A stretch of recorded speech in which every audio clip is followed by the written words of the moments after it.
Rentre bien.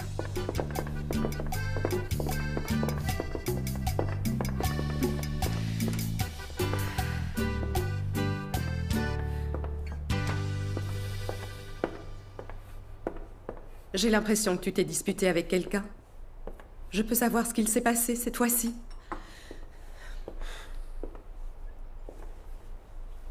Je suis allé faire le tour du ranch avec Eleazar. Je voulais lui montrer nos terres et on a croisé les Gallardo. Ils m'ont attaqué. Mais qu'est-ce qu'il s'est passé? Pourquoi t'ont-ils frappé? Explique-moi. Ce moins que rien d'Arturo Gallardo était avec ses frères, celui aux grosses lèvres et la tête de brocoli. Ils m'ont frappé. La seule chose que je voulais, c'était utiliser la pelleteuse pour les aider à améliorer nos terres. C'est tout ce que je voulais, utiliser du teck. C'est le meilleur bois. Eh bien moi, je vais vous laisser seul pour que vous parliez entre vous. Ou pas, c'est à vous de voir. Eh bien faites comme chez vous. Merci. Tu ne viens pas me dire bonjour? Nos conocimos una noche de verano. Tropezamos las miradas. Je suis parti en courant du ranch pour te voir. Je suis allé chez toi, mais tu n'étais pas là. Tu es allé chez moi? Tu es allé chez moi et tu as vu ma mère? J'imagine qu'elle a dû te jeter dehors, c'est sûr et certain. Non, au contraire. Elle a vraiment honte, tu sais, de tout ce qu'elle a fait pour essayer de nous séparer. Elle m'a même demandé pardon. Quoi? Tu veux dire que ma mère t'a demandé pardon? Non, c'est Oui. pas possible. Oui, Ah oui? elle se fait du souci pour toi. Eh bien... La dernière fois, je suis partie de la maison en courant, on s'était disputé. C'était horrible. Ma princesse, il ne faut pas regarder en arrière. Le plus important, c'est que rien ni personne ne peut nous séparer. Lo que siento por ti.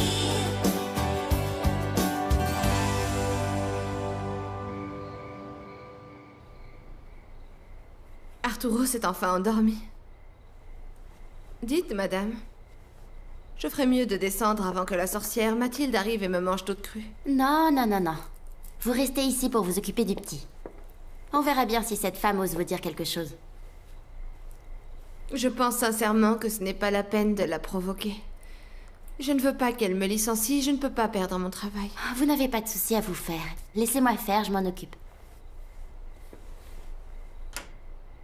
C'est donc ici que tu te caches, espèce de fainéante. Tu vas tout de suite à la cuisine, dépêche-toi. Je ne crois pas, non? Rossio, vous n'irez nulle part.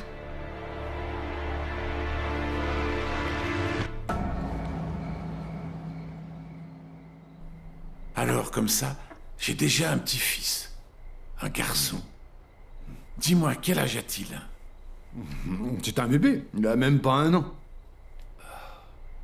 Je peux savoir qui est la mère?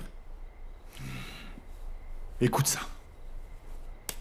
Tes fils sont allés au ranch d'El Junco pour se venger de la famille d'Ignacio parce qu'ils sortaient avec Alma. En fin de compte, ils sont eux-mêmes tombés amoureux des 3 filles. C'est fou ce que tu me racontes. Arturo est tombé amoureux de l'aînée, de Sofia. C'est la mère de ton petit-fils.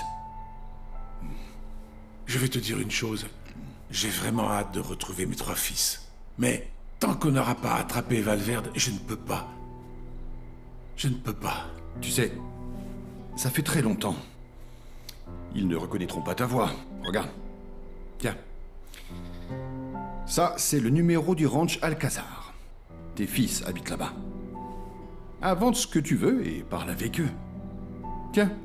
Et moi, pendant que tu fais ça...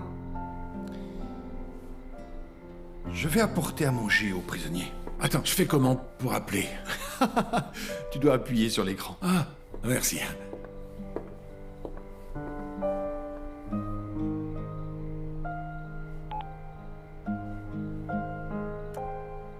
On va plutôt servir quelque chose de léger. Mais surtout, tu ne dois pas oublier les piments et les tortillas. Les garçons veulent toujours manger des piments et des tortillas. Il ne faut pas que tu oublies. C'est d'accord? Ah, je vais répondre.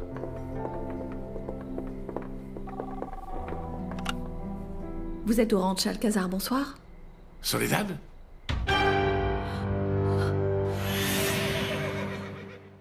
Qui êtes-vous? Qui est à l'appareil, je vous en prie? Cette voix... C'est toi? Non, non, c'est impossible. C'est vraiment toi.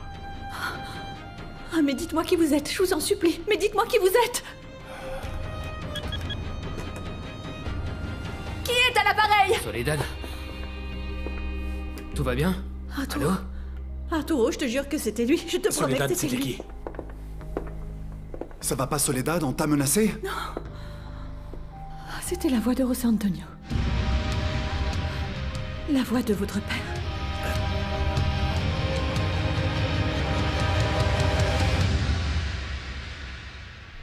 Je vous ordonne de sortir immédiatement de ma chambre et de laisser Rocio tranquille. Cet employé a été embauché pour s'occuper des tâches de la maison, pas pour garder des enfants. Tu viens avec moi tout de suite. Excusez-moi, vous ne m'avez pas entendu?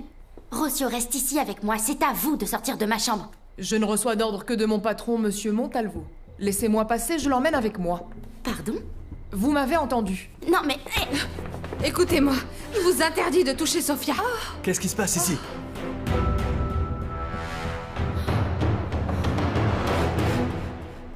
Soledad, calme-toi. Assieds-toi. Ça aurait pu être n'importe qui, tu t'es trompé. Non, Arturo, c'était la même voix que celle de José Antonio, c'était la même. Pourtant, il est mort, mon Dieu. Il t'a dit ce qu'il voulait? Non. Je crois qu'il m'a appelé par mon prénom et après, plus rien. Je ne me souviens plus. Explique-nous, il voulait te parler ou bien il t'a reconnu? Mais j'en sais rien, Samuel. Il parlait doucement, mais pourtant j'ai cru l'entendre dire mon nom. Je l'entendais respirer, je te jure, Samuel, c'était José Antonio, Arrête, je te le jure, je te le jure. Calme-toi, Soledad. Il t'a donné son nom? Non. Quand je lui ai demandé, il s'est tué, il a raccroché. Soledad, écoute. Je comprends que tu sois bouleversée, mais tu dois oublier tout ça. C'était un faux numéro. Notre père est mort il y a longtemps, tu le sais. On ne revient pas d'entre les morts. C'était elle, c'était sa voix. Soledad.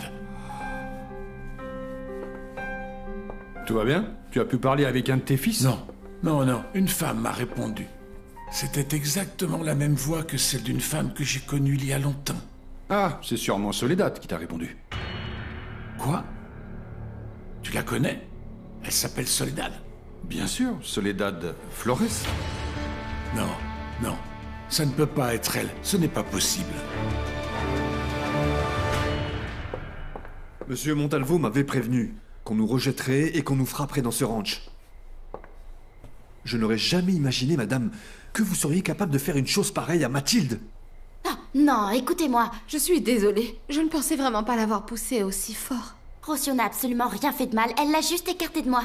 C'est Je elle peux qui savoir s'est ce jetée qu'il sur se moi. passe. Pourquoi est-ce que Mathilde est par terre? Parce que votre fille et votre employé l'ont poussée par terre et la pauvre s'est évanouie. C'est n'importe quoi. Mathilde, réveillez-vous. Vous allez bien? Est-ce que j'appelle un médecin? Bon sang, Sofia, comment as-tu pu faire une chose pareille? Non, madame, tout est de ma faute. Rocio l'a fait pour me protéger de Mathilde. Elle a osé me pousser sur le côté. Rocio a essayé de l'arrêter, elle s'est jetée par terre, elle a trébuché, elle l'a sûrement fait exprès, j'en sais rien, moi. Elles m'ont frappé toutes les deux, madame. Je ne peux pas travailler dans ces conditions, c'est un enfer. Mon Dieu. Écoutez, Éléazar, emmenez-la dans sa chambre pour qu'elle se repose, s'il vous plaît.